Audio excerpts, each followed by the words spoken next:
Do that. Fire that up. Alright. Hello. Welcome back to the Uneven Buddies. The only thing we're consistent at is being inconsistent. Oh, and the fact that I'd order food for myself and then eat. Yeah. And we're playing Donkey Kong 64, released 1999 for 1 to 4 players. We're not doing the multiplayer mode. Oh! Shit.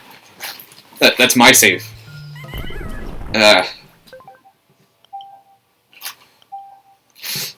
Nobody saw that. I saw it. Okay. So this was Nintendo's big holiday game for 1999.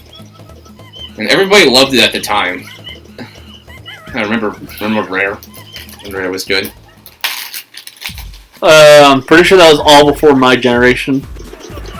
Yeah. But I mean, I quite literally was born after that. Yeah. So yeah, everyone loved this game back then. Nowadays, not so much due to the high amount of collectibles. This game is very infamous for having the most collectibles out of any game. Nearly 4,000. What the fuck? Really? Just like they wanted to differentiate from like Mario 64 and Banjo-Kazooie, so they just shoved more to do. There's like 500 bananas per world, and they're all color-coded to a different con. For some reason. Oh yeah, the DJ record, yes.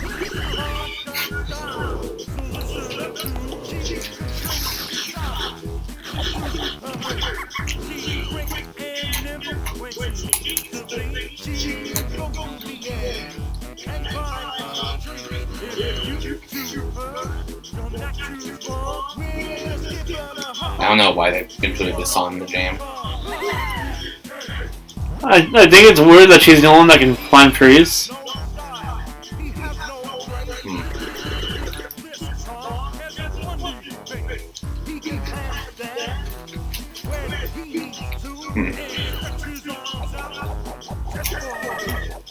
I find it funny how two of the cons that first appeared in this game have not appeared in any major way since this game.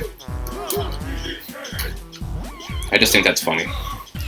Probably because Rare probably owns the copyrights for them. No, they're still owned by Nintendo. Anything Rare did for Donkey Kong is still owned by Nintendo. Oh, that's good on them. But the other reason is probably because of the fact that, you know, the game's kind of gotten infamous with time. Yeah. Then there hasn't really been much with DK anyways. It is the 40th anniversary this year.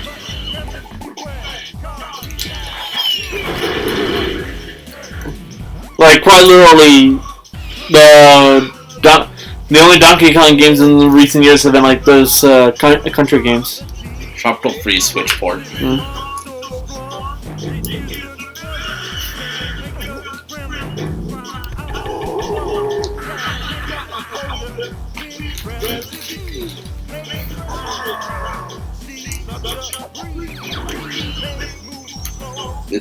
This one line was actually pretty controversial because it used the word hell in the lyrics and it was an E-rated game.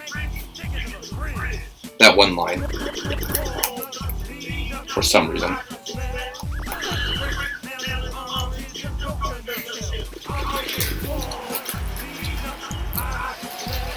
So, let's be honest here, that was probably the whitest thing we've seen. The whitest? Well, more like most Japanese trying to be black but ending up white thing I've seen. Well, Rare's a British studio. That's even worse. Oh, that's fun. All right, so this is the. I don't care how much British hip hop has evolved. It doesn't change the fact that it's British hip hop. True.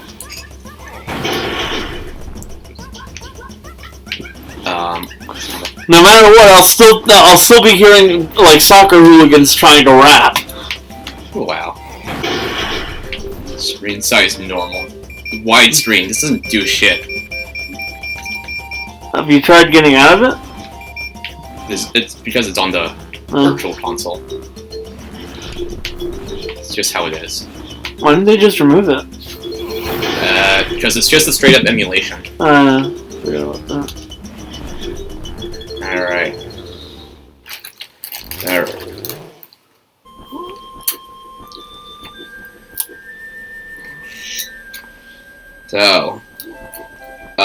was pretty much the king of N64 games, and then Microsoft bought them, and we all know how that turned out.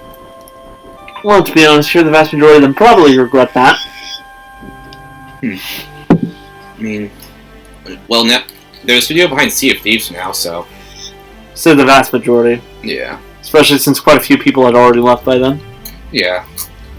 Then some people left and made Time Splitters. And, yeah. Then that died.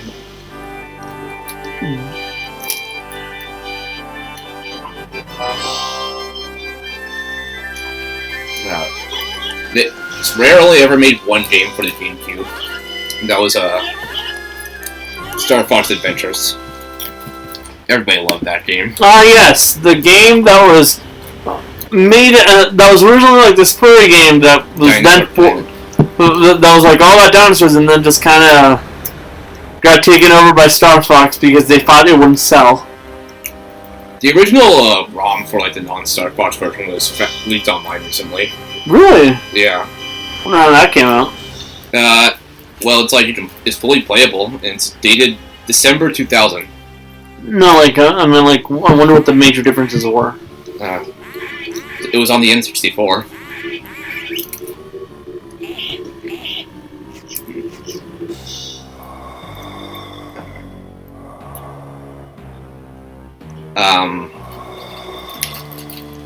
And literally the day after Star Fox Adventures came out, Microsoft purchased them.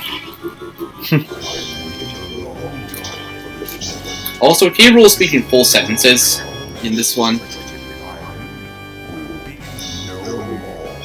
I don't know how to feel about that. Okay. I'll pick up this one.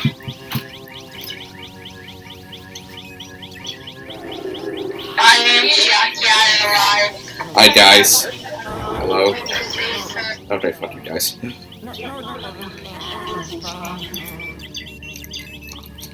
Alright.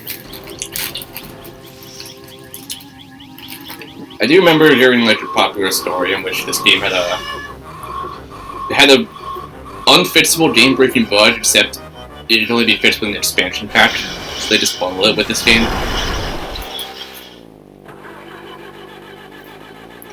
And if I'm not mistaken, the original cartridge for this game was yellow. Just bananas. Yeah, back when Nintendo was willing to do things like differently colored cartridges. Now they're like... Navy. That's all you got? Maybe. Now they're like, okay, here's a... To be fair, it's not like cartridges exist like matter anymore. Like, quite literally, they're essentially just SD cards. Yeah. Like, these are the N64 cartridges. Yeah. I'm talking like modern day cartridges. Yeah. Switch and 3DS.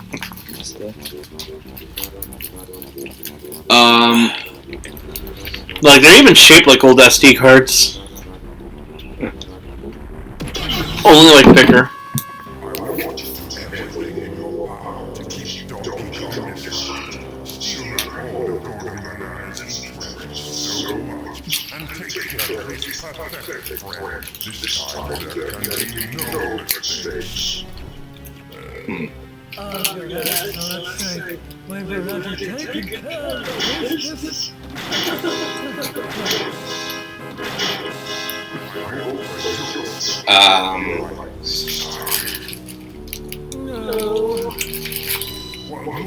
I do know the developer for Hat in Time pretty much said that this game has pretty much killed the 3D Collect-a-thon genre. Makes sense. It makes it really hard to care about a genre that would be this saturated. Yeah. I mean, we got some after that. And then they kind of died after 2003. And the only thing that came out would be like the port of 64 from DS. And even that wasn't really a collectible, that was more just Mario Sunshine. Yeah, that worked more slightly. The original version of SpongeBob Battle for Bikini Bottom is a Collect-a-thon. That was 2003. Like, I never really understood the purpose of, like, going overboard on Collect-a-thons because, like, It pads out the game length. yeah, it pads it out, but it doesn't really matter when in general you're gonna have to beat the entire main story in the first place. And at a certain point, when the collecting aspect takes up more than like more than like 3/3 of your game, 3/3. I mean 3/4. That's like, yeah, I fucked up my saying, but basically, at a certain point, when the collecting aspect actually takes up way more than like the actual story of it all, yeah. like at that point, you might have gone more than a bit overboard, really. I mean, there's two types of Collect-a-thons. The good ones and Donkey Kong 64. Hey. The closest thing to like a Collect-a-thon that modern people enjoy would nowadays be like the Lego games. Yeah. I heard people like to Hat in Time a lot. Yeah. I'm talking about like before the recent resurgence. Yeah. Speaking of Lego games, how come the new Lego Star Wars is not out yet? It's been 2 years. That's how everyone felt when it came to like the remake of Final Fantasy VII. True. And just about any game, or the fact that like quite literally we only just got a trailer for Breath of the Wild 2. Yeah. But I'm perfectly of the knowledge that game development is fucking hell. I know that. So I mean, you could be having fun. You could be an easy game development, or you could be Duke Nukem Forever. Like, no one wants to be a Duke Nukem Forever or Yandere Simulator or Metroid Dread. or Metroid Dread, Which had such a bad case of development hell, it got canceled twice. Why?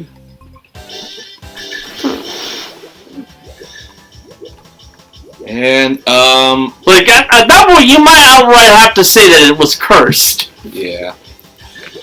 You got lucky that it ended up getting resurfacing. Yeah.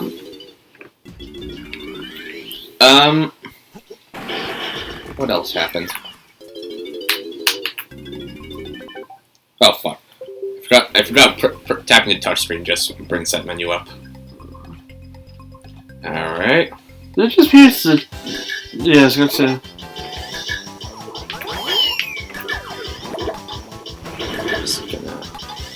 They're literally grenades.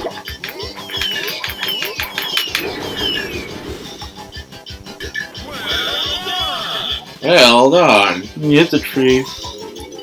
I do remember, no, I don't remember.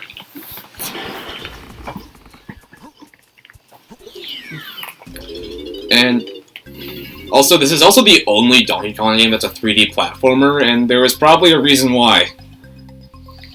Yep, makes sense. If your first 3D platformer was Donkey Kong 64, well... You could be Mario 64, you could be Donkey Kong. Ironically, they're technically the same series. Yeah.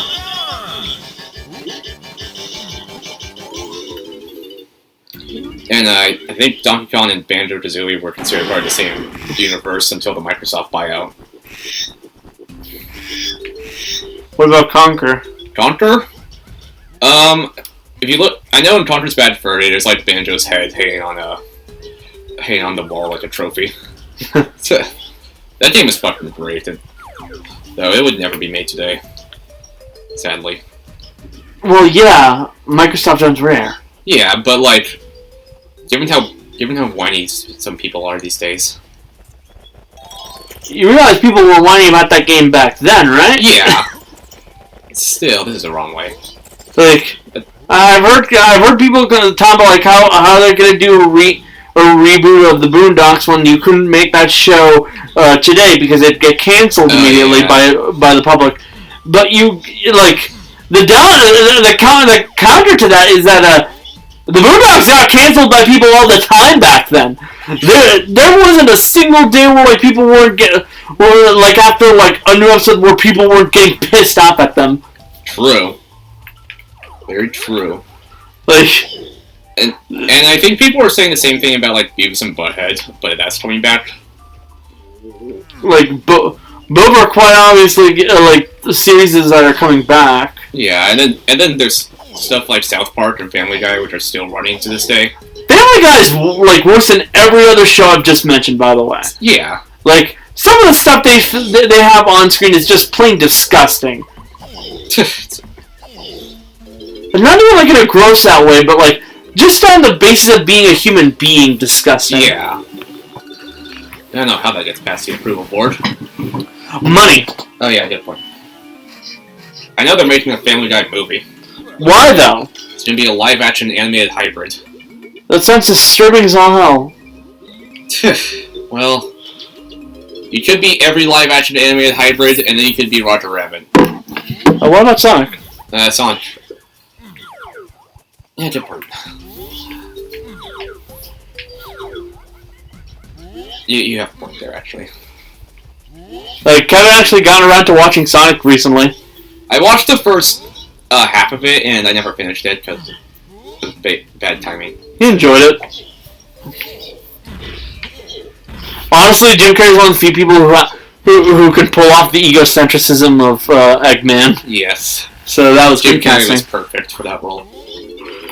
Like, he doesn't look a lot like him, but the way he held himself up and spoke was pure Eggman. Yeah, and now the second Sonic movie's coming out next year.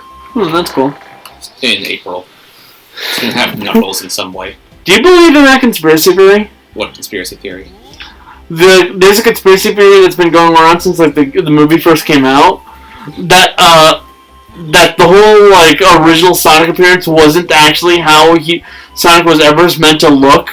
It was just a publicity stunt done to give the movie more publicity, and the way it came out was how they were always designing it.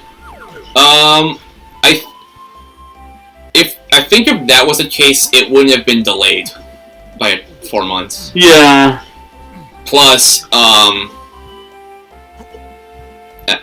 mean, it said that the executives of Paramount knew that Sonic fans would not like the design, but they thought that general audiences would not care. We all know how that turned out. First of all, Paramount should shut the fuck up. Has Paramount ever been right about anything? They made the South Park movie, but they tried to pressure the creators into making it a PG-13 rated film. Yeah. Still. Not really. But, so they actually brought on one of the designers for Sonic Mania to redesign it. Makes sense. And because of that, they added an extra $5 million to the budget for the redesign. But seriously, Paramount is like always doing shit wrong. Such as? Their existence. Okay. They're owned by Viacom, what do you expect? Yeah, that's kind of my joke here. Viacom is an awful, awful company. Worse than Disney? Yes, in my opinion, yes. God, yeah. Wow. Disney are bad because they're up their own asses and are basically out to take over the world. Viacom are just like awful. Yeah. Like plainly, like Disney will treat its customers and the general audiences with at least some sense of like we want to like go after your sensibility just purely because we want your money. Viacom will do stupid shit and then claim it was for the general audiences. Uh-huh. Because they don't respect the viewers like at all. I know. Stop doing that. I know. I know. Very recently, they actually pulled 2 SpongeBob episodes from circulation because they didn't fit today's standards. One of which was the episode where they all go and raid panties from Mr. Krabs' mother. And then the other one was themed over illness and quarantine, and that was supposed to come out in 2020. So that was shelved due to topical issues. Are people really that light-skinned these days, though? No. Exactly. Like, quite literally, South Park did it pretty well. Yeah. Well, hell, the South Park specials that have been going on since the pandemic have been some of like the most popular stuff. Yeah. I watched the first one with my dad also watching. And he was just... It was awkward. Why would you do that to yourself? Because we already watched the movie together 2 years prior. Yeah, but the movie came out like forever ago. The same year as this game. 1999. I actually own the movie on iTunes. Oh, I own it on my Xbox account. Fuck. That's how I watched it for the first time on June 14th, 2016. I remember watching it fucking all the way back in 2011. Yeah. I wasn't into South Park until then. So. Oh, I'd been into South Park for a couple of years by then. And then I bought City of Truth, and then my mom kicked me out because I was playing it too frequently. So. What do you mean by kicked you out? She made me go see a movie. So I watched Jungle Book, the live action one. Because it was out, I'd been playing in theaters at the time. I still find it funny how, as a YouTube video pointed out, South Park actually ended up having to apologize on one thing that they've said. What? The China thing? No, but I mean, okay, how many episodes of South Park have you watched? Well over half. Okay, so then you know the constant running joke of Al Gore. Yes. And Man Bear Pig. Hell yes. And how in the more recent seasons, they had a three-part episode series where they revealed that Man Bear Pig was in fact real and very much a big threat, and it ended up killing Satan. Yeah. How would they kill Satan though? It's from a well-established rule that was put in during the Cthulhu trilogy. Only an immortal can kill another immortal. True. And Man Bear Pig was an immortal, so he was able to kill Satan, who was an immortal. Funnily enough, Satan, thanks to dying, trying to protect humanity, ended up getting sent to heaven. Yeah, that's what I was curious about. Why? That's just ironic. Because as the series went on, Satan actually became more and more of a good person. If you notice. Yeah. The fact that he willingly helped out Stan. With the Philip Mobile game. Yeah. Because it was wrong by his standards. I was just about to mention that, beat up the Canadian devil, eh? But anyways, the reason that trilogy is important is because that was essentially South Park apologizing for one of those times where they weren't in the middle, but were instead being outright malicious because they technically didn't know any better. Yeah. Because you want to know what you do know what essentially the Man Bear Pig joke was, right? Global warming. Yeah, it was essentially global warming denialism. They quite literally made that episode making Al Gore to be a complete idiot who believes in something ridiculous, which is essentially them saying that global warming wasn't real, which fairly popular stance back in 2006. Not so popular stance nowadays when we realize that we fucked up by not listening. Yeah, I think those episodes came out in 2018. That was the 22nd season. Yeah, it was that's why I said more recent seasons. Yeah.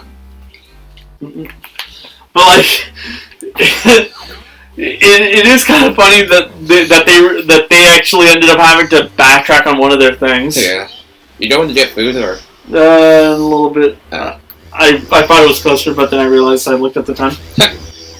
Well, but it's interesting that happened because there are a few times in which South Park will ever back down on any stance that they've had. Yeah. But usually whenever they do, it's thanks to them fucking up by not knowing better at the time. Alright. Which, to be fair, is something that will happen when a show's been going on since 1999. 1997, yeah. The movie was 1999. Oh, it's a dead gone. Was the movie back then? I thought it was slightly further. It came out in theaters June 30th, 1999. Huh. That movie looks way too good for a 1999 animated film. Yeah. Even then, I find it hilarious how the fucking issues brought up in that movie, bad parenting and censorship, are still relevant to this day. Yeah, that movie is really just as relevant nowadays. It was ahead of its time. Downright to the whole message of targeting people who are different than you isn't a good thing. Yeah. Literally, the entire thing was Kamam essentially being a xenophobic, racist bitch. Yeah. Who was targeting the Canadians because she basically didn't like them for being Canadian. Because they said fuck. Oh no. That's honestly my favorite movie, honestly. Like ever. Did you like the Les Miserables parody? Yes. It's honestly like my favorite movie of all time. I like the movie a lot. It's not my favorite, but that's because Yeah. I know for it was like it was the highest grossing anime movie to be rated R for the longest time until Sausage Party came out and surpassed it. Seriously? Yeah. Not Deadpool? Animated. Fair enough. Like entirely animated R-rated film. It made about 85. Oh yeah, I forgot those don't happen. Yeah. It made $85 million during its theatrical run. Why the hell did Sausage Party beat out South Park again? People wanted to see 3D animation in R rating. Sausage Party is mad okay. Like I feel like I know it's not bad. I watched, but I will say this right now: it's not being not bad does not mean you are good. Yeah. It just means you're acceptable. I thought that movie was okay. Like, I watched it and I thought most of the jokes were just like, hey, we have an R rating, so we can make these jokes. Really, it was basically just Seth Rogen doing Seth Rogen jokes again. Yeah. So now it's animated. But even then, recently that got surpassed by Demon Slayer, which is rated R, so it counts. Thank God. Quality finally wins out. Yeah, and that movie made like $500 million. I say that knowing perfectly well I've literally never watched Demon Slayer. Me neither. I watched the movie. I know I'm a fan of anime, but I just kind of don't want to. I watched the movie and was... Demon Slayer has been so hyped up to me that I refuse to watch it at this point, just purely on the basis of fear of disappointment. I mean, I was just... I went to the movie theater expecting some dark, gritty... tale, and then I fucking saw some man already simping for some kid in an hour-long dream sequence. I was gonna say, I knew perfectly well it wouldn't be that. It's a shonen manga. Sure. From Shonen Jump. True. Shonen essentially means a young boy manga. Yeah. So essentially, those are like the comics for us. Yeah. Seinen is where you'll find the more adult stuff. I think I'm actually gonna do the old classic, end the episode, and continue on. Yeah, sure. So, any closing statements? Yeah. Kyle's mom's a bitch. Perfect.